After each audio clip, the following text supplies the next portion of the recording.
Hello everyone, my name is Laura and in this video I want to tell you about my tips for paint by numbers tools that are free and you probably have laying around the house. So keep watching if you're new to paint by numbers and you don't have all the nice tools yet.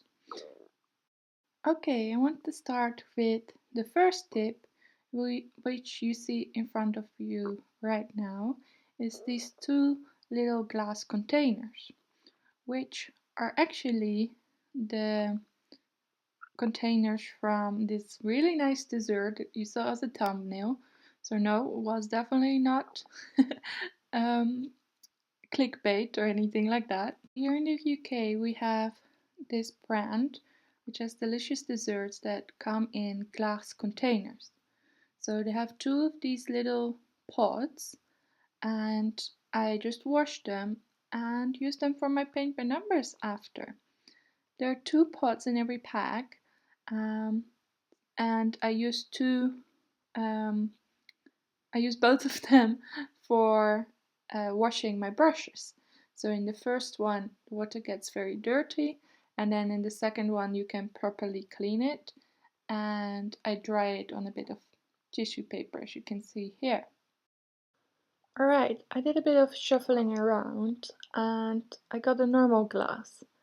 So the reason I like these pots a lot is that you don't have to mix a drinking glass with your paint and you have less chance of you putting your paint by accident into the glass that you are drinking from as well, because it looks the same and you have to properly clean your glass and so on if you use it later for drinking.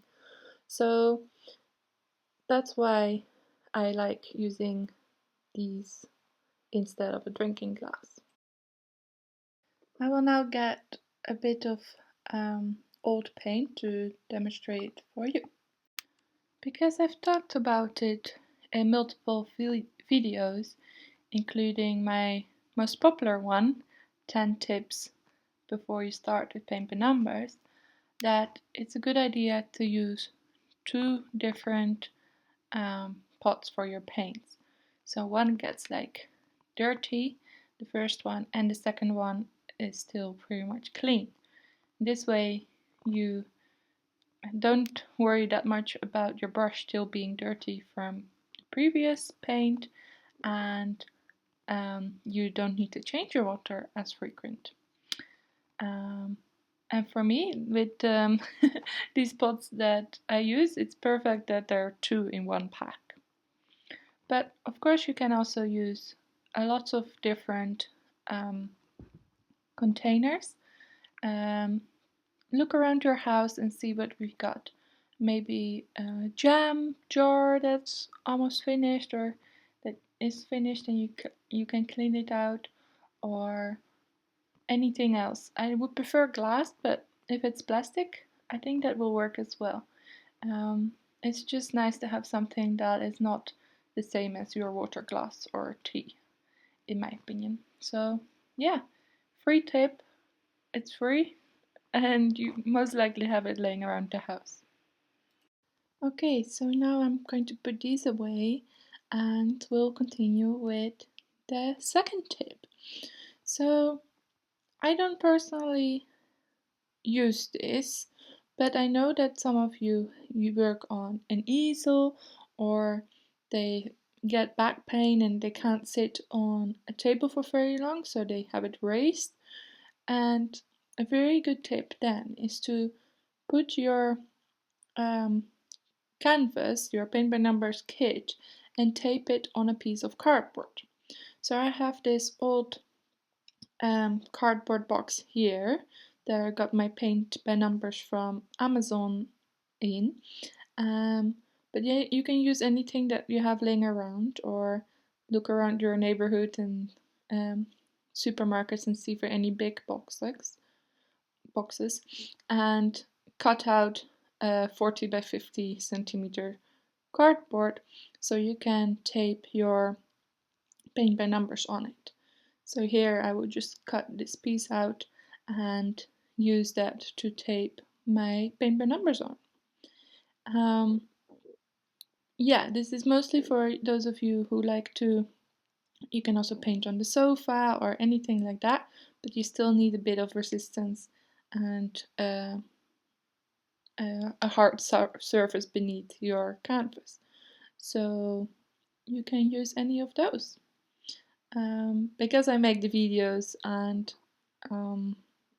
yeah, mostly because I make the videos, I just do it right here on my desk and therefore I haven't taped it down.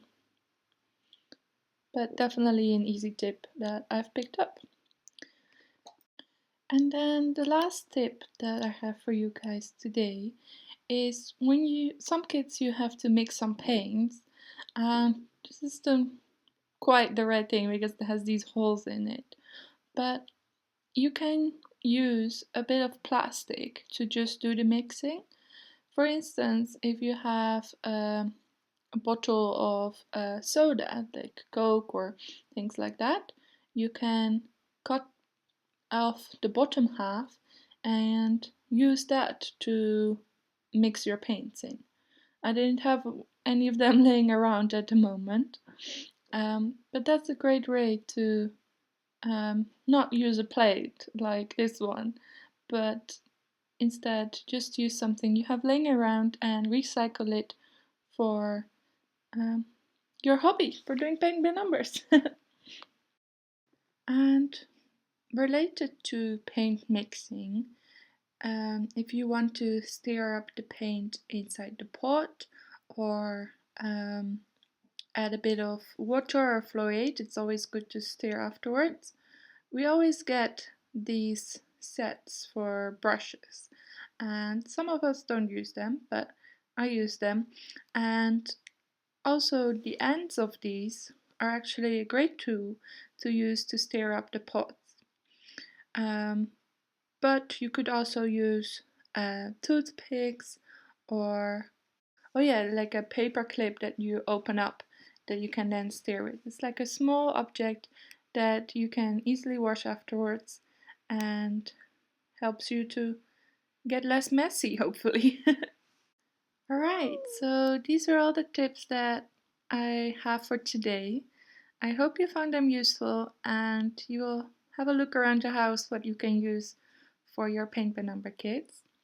So this is the painting, what you see right now is the painting that I am doing currently, and I have a paint with me session every Thursday. So I hope to see you there, and thank you very much for watching today's video. If you found any of the tips useful, it will really help me with the YouTube algorithm to hit the thumbs up button and leave a comment. I always love to talk to you guys. Thank you and bye bye.